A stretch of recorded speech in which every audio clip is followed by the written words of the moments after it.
Buenos días, ¿qué tal? Bueno, hoy os voy a grabar la clase del existencialismo, que es el punto 4 de los apuntes que os di de ética, que tenéis ahí, que estáis consultando porque los tenéis por ahí. Bueno, pues el punto 4. Hoy os voy a explicar el existencialismo, que es una corriente que me gusta muchísimo, aunque ahora estaréis pensando, bueno, dijo lo mismo del utilitarismo, ya sabemos que Kant le gusta y es que a esta mujer le gusta todo y entonces pues ¿qué más da? Pero es que es verdad que el existencialismo me gusta así como un poquito de más todavía. Es una corriente con la que me siento identificada en cierto sentido y que, bueno, pues espero que con la explicación meteros un poco de gusanillo con los existencialistas.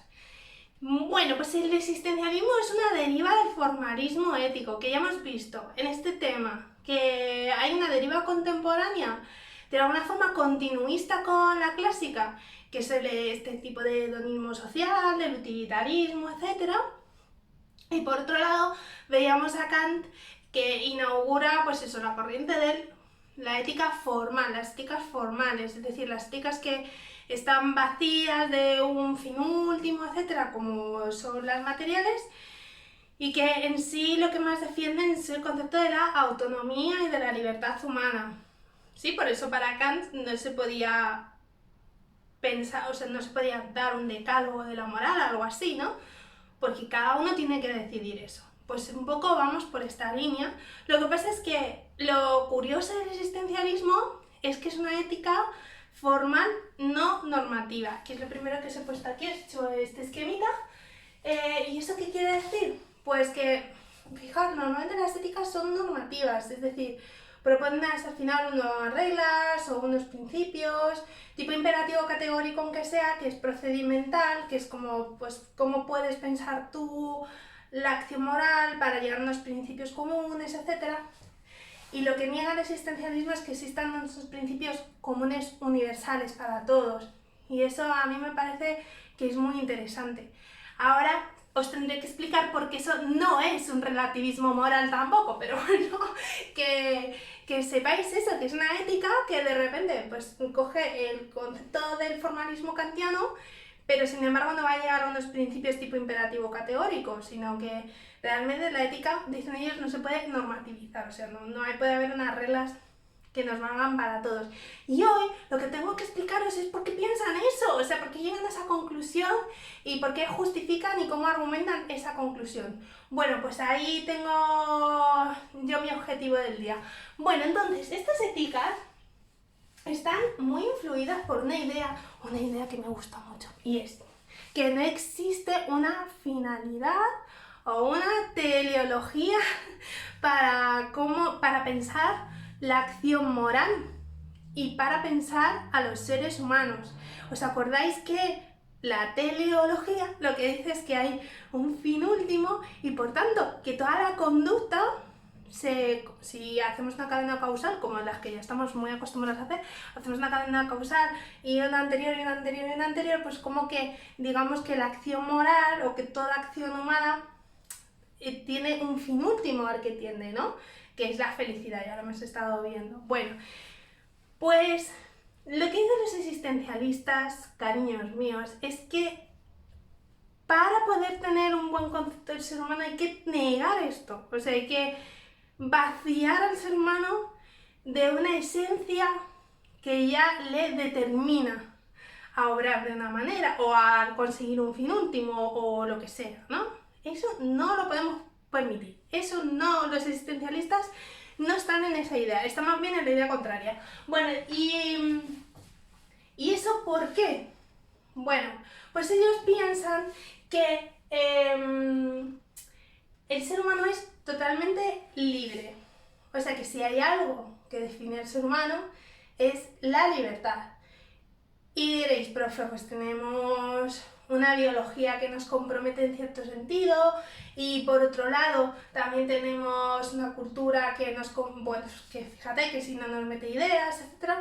Y los existencialistas dirían que por supuesto que tenemos biología y por supuesto que tenemos cultura, sobre todo tenemos cultura, pero el ser humano es capaz de tomar conciencia sobre su posición cultural y biológica y desde ahí crear su propio proyecto de vida. Es decir, que yo no me puedo escudar en que, claro, como soy un ser humano y tengo esta cultura y he nacido en este tiempo, pues hago las cosas que me tocan hacer.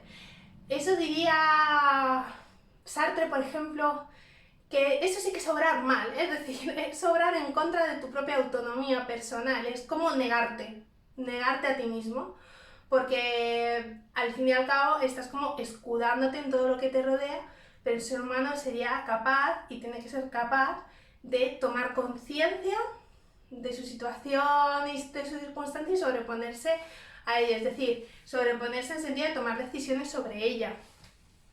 Bueno, entonces, por eso pongo aquí que para los existencialistas sobre todo somos un proyecto, y eso es bonito, es como la idea que tenía Nietzsche también de cada uno es como el artista de su propia vida, es decir, hay un elemento de creación, pero o sea, que cada uno tiene que inventar su vida, eso es muy bonito, porque no es inventarla de cualquier manera, o sea, hacer cualquier cosa, sino que cada uno con lo que nos ha tocado vivir, tenemos como algo así como que moldearnos, ¿no? Tenemos que rehacernos y eso, insisto, depende de cada uno de nosotros.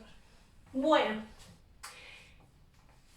esto nos lleva a la famosa tesis del existencialismo de que la existencia precede a cualquier esencia. O sea que si hay algo que define al ser humano, es que existe, pero eso está vacío. Es decir, la existencia como tal está vacía, no tiene nada. Y eso lo vamos a ir llenando con un montón de decisiones y de actos que vamos tomando. Porque no hemos visto a Santo Tomás, pero es verdad que Santo Tomás en las vías toma casi el paso contrario, que es que solo Dios tiene una existencia y una esencia que coinciden, y mientras que los seres humanos somos esencias que coincidimos en la existencia porque Dios nos lo pone, o sea, porque Dios lo hace coincidir, ¿no? Y ellos, pues, cuando hablan de esta tesis, que es Sartre el que la enuncia, pues están pensando un poco en esto. Y con ello, por eso, podemos decir también que es un movimiento muy ateo, ¿vale? Es decir, prácticamente todos los existencialistas parten desde el punto de vista de la negación de la existencia de Dios y sobre todo de la negación de que Dios haya hecho un plan para el ser humano o nos haya dado ya, digamos, unas determinaciones que nosotros tenemos que desarrollar, pero porque Dios nos las ha dado. Porque todo eso nos llevaría a la idea del destino, de la teleología de nuevo, etc. Y entonces prácticamente todos ellos parten de ese pensamiento de que Dios no existe y que es necesario de alguna forma partir del punto de vista ateo. Eso sí que es verdad que por ejemplo Sartre, Simone de Beauvoir siempre parten un poco del hecho del ateísmo para por tanto poder negar el esencialismo, o sea, negar la teleología, etcétera, etcétera. Hay excepciones, porque por ejemplo Søren Kierkegaard, que es el de los primeros autores que se consideran existencialistas, pues como un precursor del existencialismo, sí que era muy, muy creyente. De hecho, en su obra Temor y Temblor, pues mezcla todos los evangelios con su teoría filosófica, etc. O sea que realmente es pensamiento cristiano. Y luego está el caso de Unamuno, que a ver si luego os hablo un poquillo de Unamuno, que me gusta mucho, que además lo habréis visto también en literatura, que tiene una posición muy ambigua en lo que respecta a la concepción de Dios, por eso es muy enriquecedora, porque está siempre como en esa ambigüedad de Dios no existe, pero yo querría que existiera, y entonces igual quizá exista, pero no existe, y es un poco ambigua en ese sentido. Pero desde luego los existencialistas franceses sí que parten del ateísmo. Por tanto, lo que podemos decir con el existencialismo es que la esencia no se puede identificar con la naturaleza, ¿vale? En el ser humano no. Eso es una tesis antropológica esta. No somos naturaleza, sino que somos más bien acción. Y esto es muy interesante, porque lo que diría cualquier existencialista es que somos un conjunto, o sea, la identidad personal, lo que yo soy como ser humano, no se puede extrapolar al resto. Soy un conjunto de acciones, de decisiones, de evidencias que he experimentado y que me han hecho ser lo que soy, ¿no? Pero no es porque ella viniera hecha así, sino porque yo he decidido de alguna forma modelar las circunstancias que se me han dado de una determinada manera, ¿no? Y pensar en un proyecto de vida para mí, en un futuro, en una profesión, etcétera, etcétera. Todo eso me he ido identificando, formando lo que es mi identidad personal. Por tanto, la identidad no es una suerte de esencia caída del cielo, no está programada, no hay ningún destino programado, es plena libertad y se va haciendo. Si podemos hablar de esencia, aunque ellos prefieren obviar el término, si podemos hablar de esencia es solo como un conjunto de decisiones, pero no como algo previo. Bueno, sé que estoy pesada con esta idea, pero es que es muy importante, esta idea es muy importante. Bueno, entonces, de ahí llegamos a una conclusión que he puesto aquí, y es que si cada uno de nosotros tenemos que tomar decisiones sobre nuestra circunstancia particular, ¿no? Y que no, cada ser humano es nuda libertad y cada uno experimenta y tiene unas vivencias particulares, entonces lo que dicen los existencialistas es que es imposible pensar algo así como unas normas universales para todos, porque eso no puede nunca funcionar. Por ejemplo, Kant en algunos momentos en su obra, pues bueno, pone un ejemplo de qué haríamos si viene un amigo y nos dice: oye, mira, que es que me está buscando la policía porque creen que he cometido un crimen, pero en realidad no lo he hecho, por favor, escóndeme en tu casa, etcétera, y di que no me has visto. En fin, esa circunstancia, ¿no? Y lo que dice Kant es ¿qué tendríamos que pensar, ¿no? ¿O qué pensaríamos? Hombre, pues, claro, el principio moral que está en juego ahí, que tendríamos que pensar, es si nosotros podemos vivir en un mundo en el que la gente engañe a las autoridades, ¿no? Pero aunque sea con un buen fin, que es el de esconder a tu amigo. Y entonces está bastante claro desde ese prisma que la regla es que efectivamente no se debe mentir, y aún menos mentir a las autoridades, que se supone que son un ejemplo de virtud y que, entre otras cosas, forman parte del Estado y quieren el bien de todos, ¿no?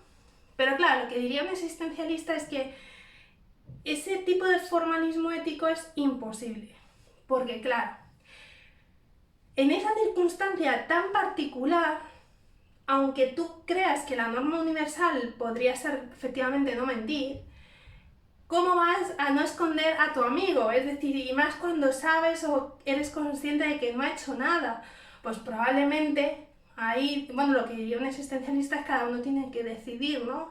Qué es lo que va a hacer, pero lo que es lógico probablemente es que nosotros terminásemos escondiendo a nuestro amigo en casa, ¿no? O sea, que no lo vamos a delatar, más sabiendo que no ha hecho nada, aunque es cierto que tenemos conciencia de que normalmente como norma general eso no nos encajaría, ¿no?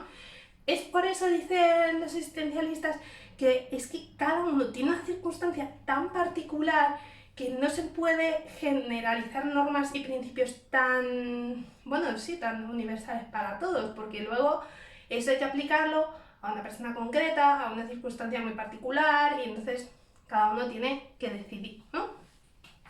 Bueno, pues es por eso que esta ética no es normativa, o sea que no saca unos principios, como sí que sacaba Kant. Vale, bueno, entonces voy a borrar, aquí está el borrador, y sí, bueno, porque lo importante también es pensar, claro, que el existencialismo no es un tipo de relativismo sin más, y tampoco es que el existencialismo se oponga a las normas, lo que pasa es que él, de hecho, muchos de ellos, la mayoría de ellos son grandes activistas políticos, y pongo el caso de Simone de Beauvoir con el feminismo.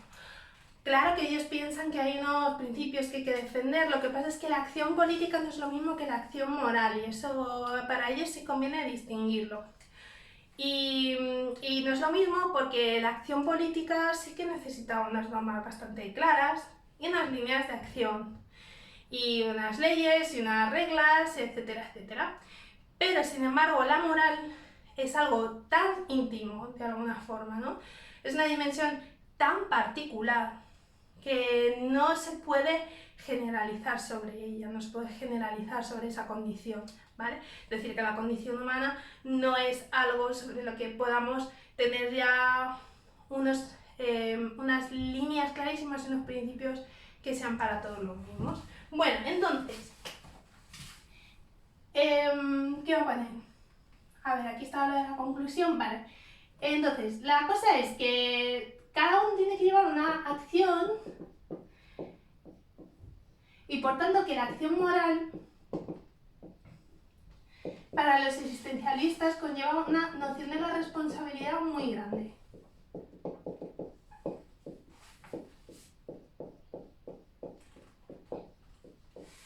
Vale. Por supuesto ahí lo de enorme. De hecho, Sartre, que quizás es el que más tematiza esta cuestión de la responsabilidad, dice que el ser humano, cuando se da cuenta de que es un ser que es pura existencia, que es proyecto y que todo lo que ha hecho está sobre sus hombros, se despierta en él lo que llaman los existencialistas la angustia existencial. Algunos ha tomado la angustia existencial como en un sentido como muy chungo, pero no... A ver, vamos a ver si lo explico bien porque no es la cosa tan chunga como parece.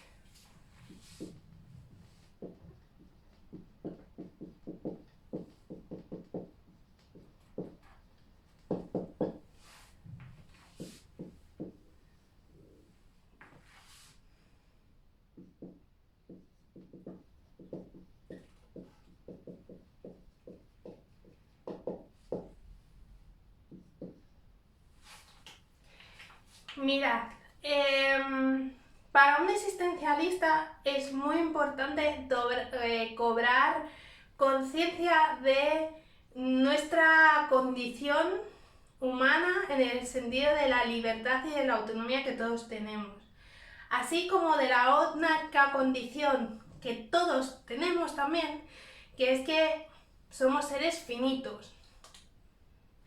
Y de ahí lo del ser para la muerte, que ahí se ha hablado como mucho, que esto también viene de Heidegger. Bueno, no me enrollo porque si no me voy de tema. Pero la cosa es que es verdad que somos seres finitos, es decir, que nos morimos.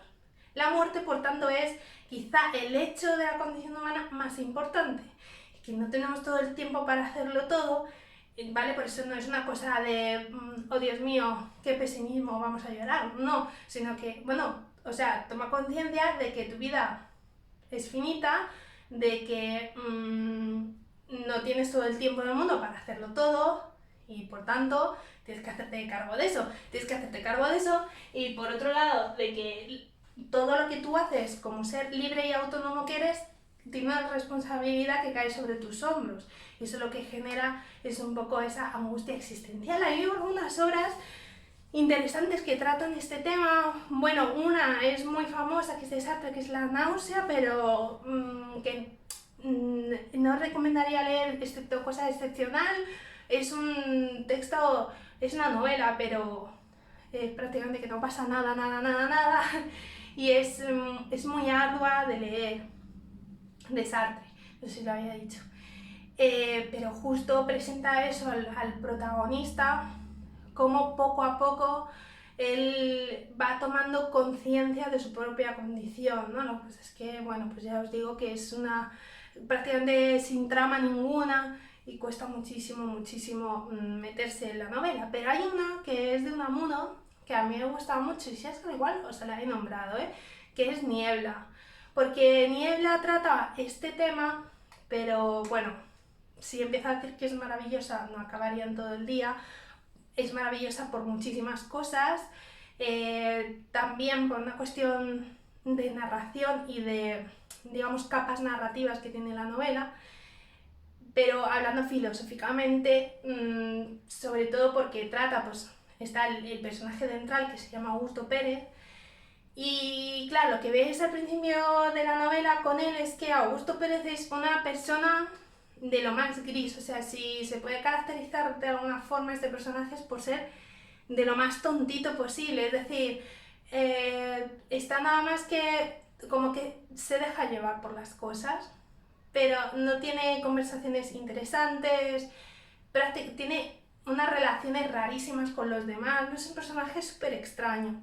Cuanto más va avanzando la novela, el personaje poco a poco va desarrollándose, es decir, va poco a poco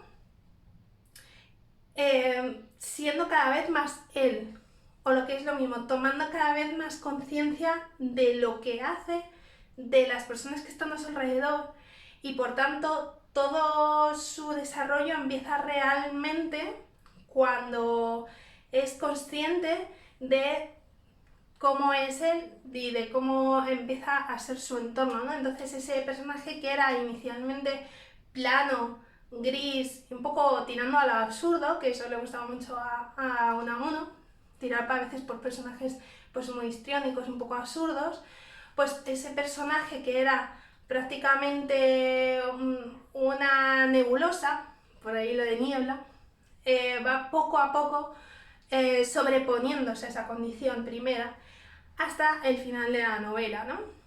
En el final de la novela solo os voy a decir una cosa que es muy famosa y que igual ya os la han contado en literatura.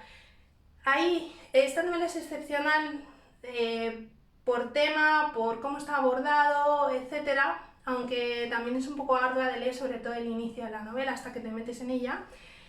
Pero es increíble porque llega al final y Unamuno hace una cosa tremendamente extraña, y es introducirse él mismo en el hilo de la narración. Y se introduce como una especie de dios creador, porque claro, él es el creador de la novela y Augusto es el personaje de la novela. Sería como el dios de ese personaje, ¿no? Y se mete al final de la trama y tienen unas conversaciones entre el personaje y Unamuno y tal, y sobre los límites bueno, pues de la creación artística, de la creación incluso en un sentido metafísico, ¿no?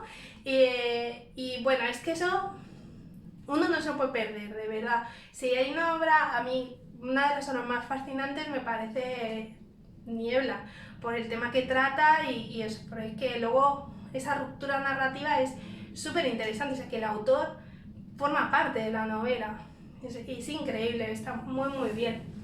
Y ahí también justo trata, en el final de la novela, el concepto de la angustia existencial, ¿no? Porque de repente Augusto es en ese encuentro con Unamuno cuando verdaderamente, digamos, ve el abismo de la existencia, es decir, cuando es plenamente consciente de ciertas cosas que no voy a revelar, pero digamos que ese momento ahí de introducción del propio autor en la narración es cuando se hace que Augusto despierte, o se despierte por completo y despierte y tenga un poco este sentimiento de la angustia existencial.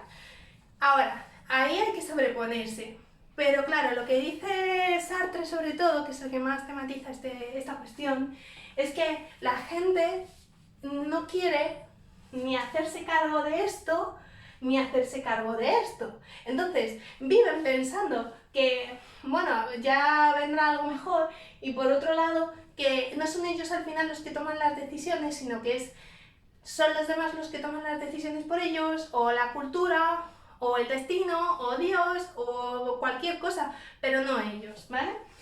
Y para Sartre sería muy importante cobrar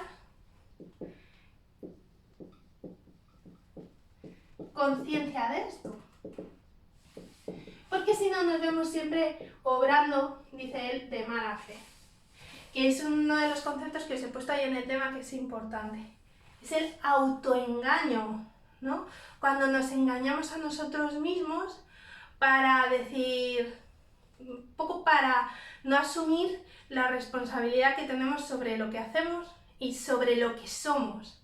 Esto es muy importante porque es que lo que hacemos al final es lo que somos. No, y para Sartre eso es clarísimo, es que es así.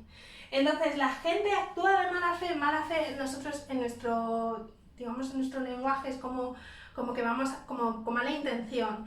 No es el concepto de Sartre. el concepto de Sartre de la mala fe es que nosotros actuamos engañándonos a nosotros mismos y echando los balones fuera. Y esto es bastante corriente y de hecho este concepto se estudia mucho en psicología también con los sesgos cognitivos. Es decir, nosotros tendemos siempre a ver el vaso medio lleno para nosotros, medio vacío para el resto. Si podemos eximirnos de la responsabilidad, nos eximimos. Cuajan muchísimo las ideologías que precisamente hacen que la responsabilidad del ser humano esté como fuera, ¿no? Y es verdad que a mí me parece muy importante esto que dice Sartre, y es no cobra conciencia de que todo lo que haces es todo lo que eres y eso lo haces tú. Y deja de pensar que lo hacen otros por ti. Por tanto, la responsabilidad en esta teoría ética es fundamental y tiene un peso muy muy grande. Vale, entonces, alguna cosa que un segundo que se me olvide. Bueno, sobre todo es que esto va unido a otro concepto que es el de la autenticidad. Este concepto muy tratado en la época contemporánea, no solo por el existencialismo realmente. Por ejemplo, Ortega y Gasset en su vitalismo habla mucho de este concepto, y Ortega y Gasset lo bueno que tiene, no es que sea español, o sea, olvidad la nacionalidad, da igual, es que escribía muy clarito, o sea, que al contrario de lo que pasa con otros autores, a Ortega se le entiende fenomenalmente bien. Una obra que se llama La rebelión de las masas,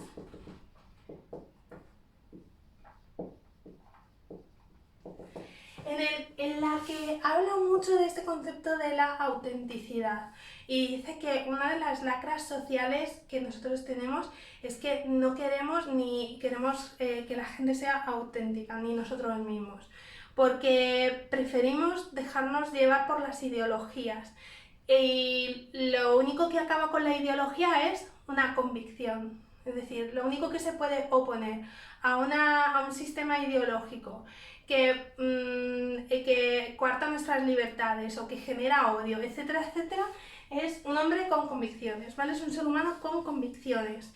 Y eso llevaría para Ortega y Gasset precisamente a ese despertar de la conciencia, a ese tomar las riendas de tu vida frente a lo que sería la masa, que sería pues eso, la gente que simplemente se deja llevar, ¿no? O sea que es difícil porque los individuos con convicciones son muy pocos en comparación con los que no las tienen. Y por último, os quería hablar un poquito de Simone de Beauvoir, que sí que os la he puesto también y además el texto que os he puesto es de ella, del segundo sexo, porque también habla de este esquema, pero ella lo habla en un sentido, bueno, en clave feminista, por supuesto, y habla de estos dos, a ver si lo escribo, de estos dos conceptos que también son importantes en el existencialismo, es de la inmanencia y la trascendencia. La trascendencia no se puede tomar como algo trascendente, es decir, más allá, porque ya ves que es un movimiento ateo, entonces eso no es posible, sino que precisamente el ser humano no se puede quedar en la inmanencia, sino que tiene que trascender su propia naturaleza y su propia biología, el propio sistema que nos dice que ya tenemos una esencia dada y por tanto unos rasgos de comportamiento y una identidad que nos viene con nosotros mismos, y por tanto trascender y tener un proyecto de vida. Lo que Simone de Beauvoir piensa es que los hombres, gracias al sistema, gracias al patriarcado, siempre han tenido trascendencia, es decir, siempre se les ha visto como seres que libremente pueden elegir sus metas, que pueden desarrollarse, que por tanto tienen opciones de tener opiniones, creencias por sí mismos, mientras que la mujer siempre que se ha quedado en el plano de lo inmanente. Lo inmanente sería lo que nos rodea en un sentido como muy restringido, porque siempre ha ocupado más bien un espacio privado y siempre ha estado como destinada, algo así, bueno, se ha pensado como destinada al cuidado de los otros, al cuidado de los hijos, a la maternidad, y en general nunca a sí misma, es decir, nunca ha estado volcada a sí misma. Y esto es lo que ella pretende con Sobre el segundo sexo, explicar que precisamente no hay ninguna esencia humana, que no hay ninguna esencia de mujer o de una manera de ser mujer que sea la idónea, sino que cada una tiene que generar ese proyecto, ¿no? Igual que los hombres hacen el suyo, por tanto que los dos géneros tienen que trascender esa circunstancia particular y generar una meta y un proyecto de vida en cooperación y conjuntamente, los dos.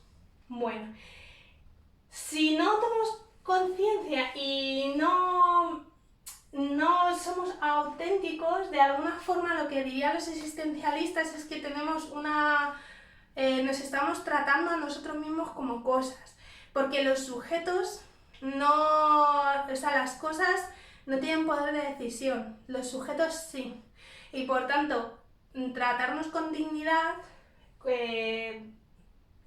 significaría para ellos el cobrar conciencia de nuestra libertad radical como seres humanos, ¿vale? Bueno, pues hasta aquí el existencialismo, espero que os haya gustado, creo que es una corriente tremendamente interesante, además porque mezcla muy bien literatura y filosofía.